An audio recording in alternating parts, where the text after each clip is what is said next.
अस्सलाम वालेकुम दोस्तों, आज की वीडियो में मैं आपको इंटरव्यू में कामयाब होने का एक ऐसा गुर बताऊंगा, एक ऐसा राज बताऊंगा कि अगर आप उसके ऊपर अमल कर लेते हैं तो आप यकीन करें कि आपकी जो जॉब है वो इंशाल्लाह पक्की है। वो गुर क्या है, वो राज क्या है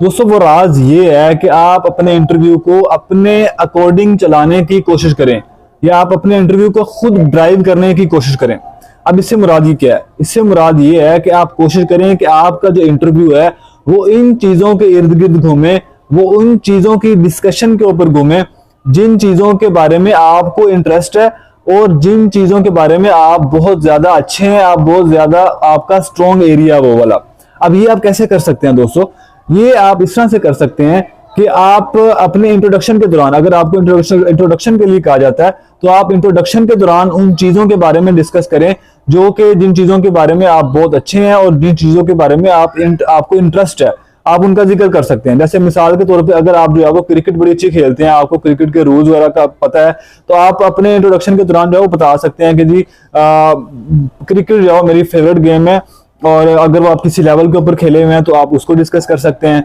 और अगर आपको फिटनेस का बहुत ज्यादा शौक है तो आप उसका भी जिक्र जो है वो अपने इंट्रोडक्शन में कर सकते हैं कि सर मुझे अपनी बॉडी को फिट रखने का जो है ना वो बहुत ज्यादा इंटरेस्ट है मेरा, मैं उसकी तरफ जो है वो कोशिश करता हूँ। उसके लिए मैं बता सकते हैं कि मैं जो है वो एक्सरसाइज करता हूँ, मैं अच्छी डाइट लेता हूँ। इस तरह से आप डिस्कस कर सकते हैं। इसके अलावा अगर आपको कोई एक खास सब्जेक्ट जो है वो उसके अंदर आपको बड़ी महारत हासिल है और आपका बड़ा शौक है उस सब्जेक्ट के अंदर, वो न्यूट्रिशन हो सकता है, एनाटॉमी हो सकता है, वो स्पोर्ट्स इंजरीज हो सकता है, तो आप उस जो सब्जेक्ट है उसका जो है वो जिक्र जरूर करें अपने इंट्रोडक्शन के अंदर,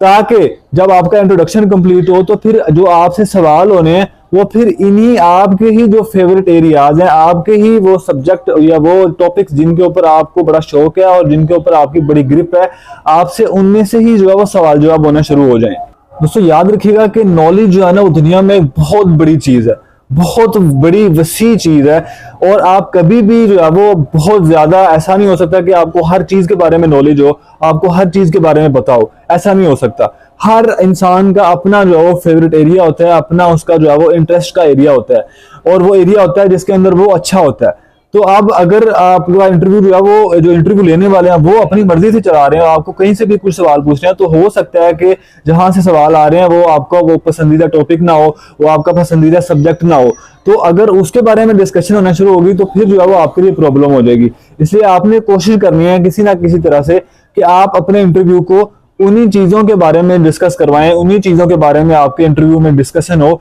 जिन चीजों के बारे में आपको पता है और जिन चीजों के बारे में आप बड़े स्ट्रॉन्ग हैं। इसका दूसरा तरीका दोस्तों ये है कि अगर आपसे कोई सवाल होता है तो आप उस सवाल का जवाब दें और जवाब देते हुए उसके बीच में ही आप जो है वो आपका जो एक फेवरेट एरिया, आपका जो इंटरेस्ट वाला एरिया है, आप उसका भी जिक्र कर दें, यानी कि उसके रिलेटेड जो है वो उस पॉइंट को भी आप डिस्कस कर सकते हैं। जैसे मैं आपको छोटी सी एग्जांपल दूं तो मेरे से जो है वो सवाल हुआ एक्सरसाइज के हवाले से कि एक जो है वो आदमी है वो शुरू के दिनों में एक्सरसाइज स्टार्ट करता है लेकिन वो उसको लंबे अरसे तक कंटिन्यू नहीं कर पाता, तो उसकी जो है वो टेक्निकल वजह क्या है। अब इसका जो मैंने जो जवाब दिया वो मैंने ये जवाब दिया कि चूंकि स्टार्टिंग में जब हम लोग स्टार्ट करते हैं एक्सरसाइज तो एक पैशन होता है, एक मोटिवेशन भी होती है, तो हम जो है वो क्या करते हैं कि वो इतना आइडिया नहीं होता एक्सरसाइज का, इतना नॉलेज नहीं होता, तो हम स्टार्टिंग के दिन में पहले दिन में जाकर जो है वो हम 2-2 मील जो है वो भागना शुरू कर देते हैं। अब फिर होता है क्या उसकी वजह से कि हम जो है फटीग का शिकार हो जाते हैं, और जब फटीग का शिकार हो जाते हैं और फिर जो है वो हमारा दिल नहीं करता आगे, हम कहते हैं यार मैं थका हूँ, मैं कुछ हूँ, फिर आप जो है वो अपने आप को बहानेबाजी लगा के आप जो है फिर उसे जान छुड़ाने की कोशिश करते हैं। अब ये मैंने आंसर दिया और इसके साथ साथ जो है वो मिलता जुलता जो मेरा एरिया ऑफ इंटरेस्ट था वो था डाइट के रिलेटेड और रेस्ट के रिलेटेड, मैंने उसका भी जो है उसमें जिक्र कर दिया। मैंने कहा सर एक ये भी इसके साथ मिलती जुलती जो है वो वजह ये हो सकती है कि जो आदमी है उसने जो है वो ट्रेनिंग की है बहुत ज्यादा लेकिन उसने साथ जो है वो प्रॉपर डाइट नहीं ली। अगर उसने साथ प्रॉपर डाइट नहीं ली तो फिर बॉडी जो है वो पूरी तरह रिकवर नहीं कर पाएगी और फिर अल्टीमेटली जो है वो फटीग का शिकार हो जाएगा और वो जो है ट्रेनिंग छोड़ देगा। और वो फिर जो सवाल करने वाले थे इंटरव्यू में उन्होंने मेरे से कहा अच्छा डाइट, तो फिर उन्होंने कहा जी क्या डाइट लेनी चाहिए, तो फिर डाइट के अंदर जो वो बातें शुरू होगी। और मैं तो यही चाहता था कि मेरे एरिया ऑफ इंटरेस्ट के बारे में बातें शुरू हो जाए। तो इस तरह से दोस्तों आप ये कर सकते हैं कि सवाल के अंदर जो आपने जवाब देना उसके अंदर ही आप उन बातों को जिक्र कर दें जो कि आपके एरिया ऑफ इंटरेस्ट के अकॉर्डिंग है। बाज दफा दोस्तों ऐसा भी होता है कि आपसे कोई सवाल ऐसा हो जाता है जो कि बिल्कुल भी आपके एरिया ऑफ इंटरेस्ट के अकॉर्डिंग नहीं होता, या उन चीजों के बारे में नहीं होता जिन चीजों के बारे में आपको बड़ा अच्छा नॉलेज है। जैसे मैं आपको मिसाल दूं तो मेरा इंटरव्यू था, तो मेरे इंटरव्यू में जो मेरे से सवाल पूछा गया कि आप बुल्ले शाह का, बाबा बुल्ले शाह का आप जो है वो कोई शेर सुना दें। अब जो है वो मेरा कोई खास जो है वो बाबा बुल्ले शाह की पोइट्री के हवाले से मुझे कोई खास ना इतना इंटरेस्ट है, और ना ही जो है वो मुझे कोई उनके शेर जो है वो बहुत ज्यादा याद है। तो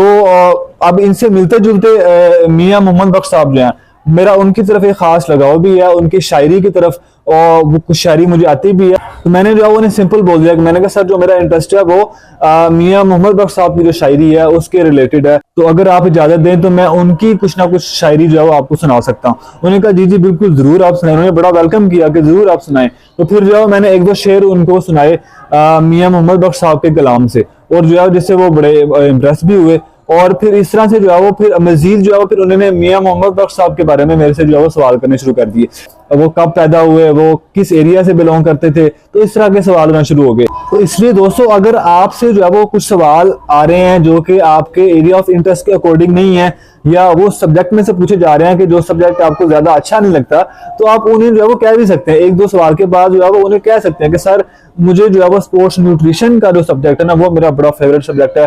वो खुद ही जो है फिर आपसे उसी सब्जेक्ट के बारे में जो आपने बताया उसके बारे में ही जो है वो सवाल करना शुरू कर देंगे। और फिर अल्टीमेटली जो है वो आपका जो इंटरव्यू है वो एक अच्छी डायरेक्शन के अंदर चलना शुरू हो जाएगा। और दोस्तों याद रखिएगा जब आपका एरिया ऑफ इंटरेस्ट से सवाल होना शुरू होंगे तो आप जाहिर सी बात है एक दो सवाल ठीक देंगे, और जो ही आपने एक दो सवाल के जवाब जो है वो दुरुस्त दे दिए तो अब जो आपका कॉन्फिडेंस लेवल है ना वो बहुत ज्यादा बढ़ जाएगा। आपकी आवाज की जो टोन है वो भी बेहतर हो जाएगी, और आपका जो कॉन्फिडेंस है ओवरऑल जो आपकी बॉडी लैंग्वेज बदल जाएगी। और फिर जो है वो आपके इंटरव्यू के अंदर आपके मुताबिक, यानी आप खुद अपने इंटरव्यू को ड्राइव करेंगे, अपने एरिया के इंटरेस्ट के मुताबिक इंटरव्यू को घुमाएंगे, और फिर अल्टीमेटली इंशाल्लाह सक्सेस जो है वो आपकी होगी। अल्लाह ताला आप सबको कामयाब करे। अल्लाह हाफिज।